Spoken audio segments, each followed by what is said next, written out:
Well, hello there, and I do hope you're all well. Now in this video you will see an underhanded Tory minister refusing to answer one simple question. Now this sort of thing is my little baby. Now what I mean is, I have personal experience of this field. So when I saw Works and Pensions Committee meeting from the 20th of July, I had to watch it. And in this part, SNP MP Chris Stephens wanted to ask the Minister for Disabled People, Health and Works, Chloe Smith, a very simple question.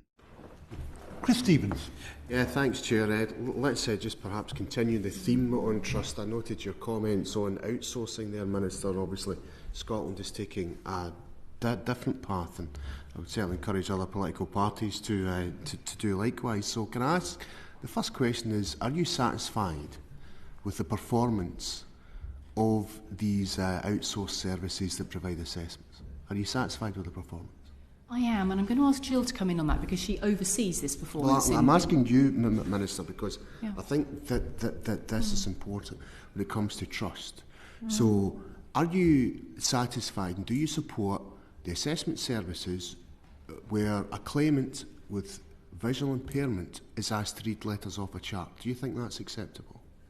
I am satisfied with the overall service that is being provided by our contractors, and I'm satisfied that there will be, in short order, the next round of contracts that will continue to do the right thing by our claimants.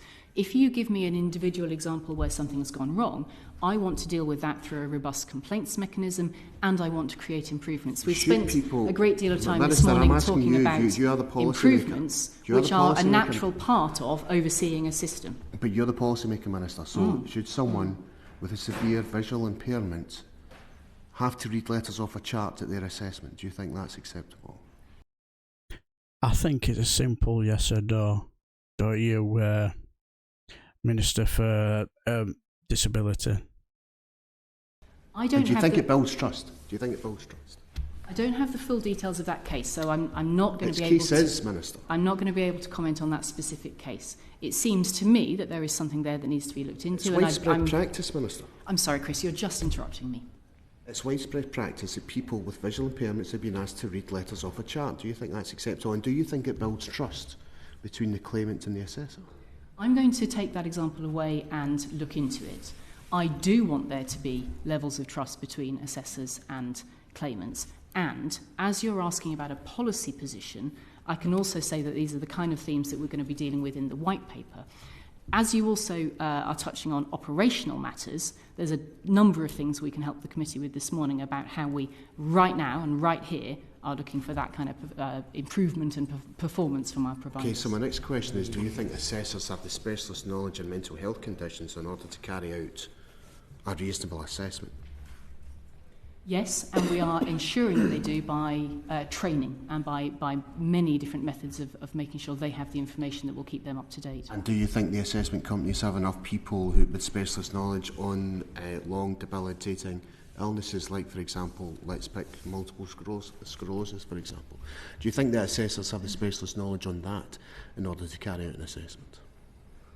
Yes, I do, and it's the same answer. We acknowledge that there's obviously an absolute spectrum of medical conditions and concerns that need to be able to be well understood, and that having assessors who demonstrably do understand and can also sympathise with the claimants is something that is going to build trust. As I say, there's ways that we do that. We've got quite a comprehensive method of training and of information on both mental health, on other conditions, because we absolutely understand that we want to be able to give people an assessment that is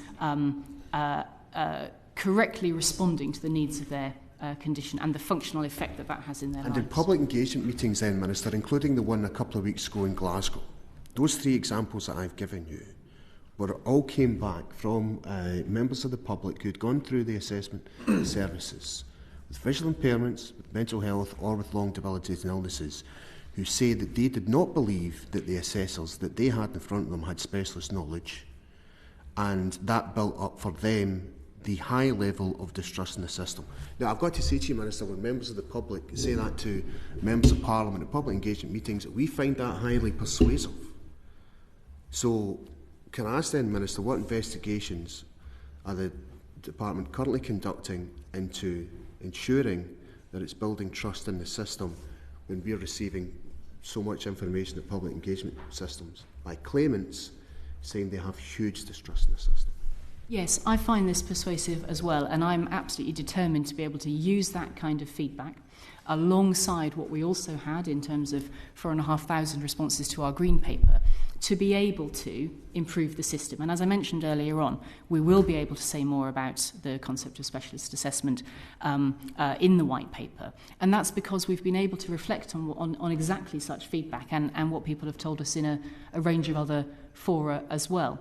So there'll be more to be able to direct you to when the White Paper comes out.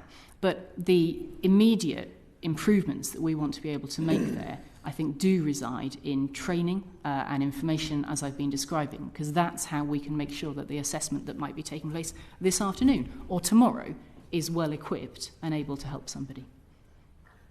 Thank you. Let's be honest here, Minister for Disabled People, Health and Works, Chloe Smith. The reason why Chris Stephens kept interrupting you was because you were waffling in and dribble.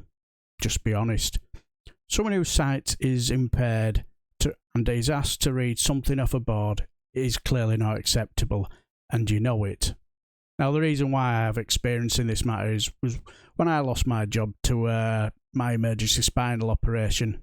I went through one of these assessments, and two of the questions I was asked, and this was down the phone because it was down the time of the COVID pandemic, was 1, can you make yourself a sandwich? Yeah, I shit you not.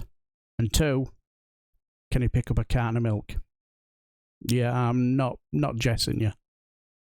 Ignored all my mobility problems, my nerve damage that I suffered, and then received a letter saying, you're fit for work.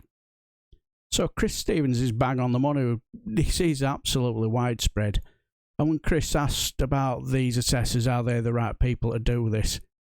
Chloe Smith is just talking out of her arse. The person who assessed me asked me to spell Cowdy-Aquina syndrome, so she clearly didn't have a clue, did she?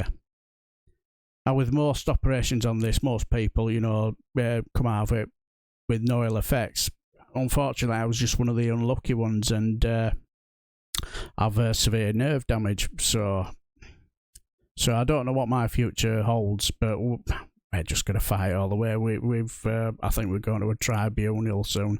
See how that goes, and if that fails, then God knows what happens. But anyway, I'll be doing 1 or 2 on this because she does get roasted here once or twice. So anyway, I do hope you enjoy the video. Until the next time, I shall bid you farewell and take care.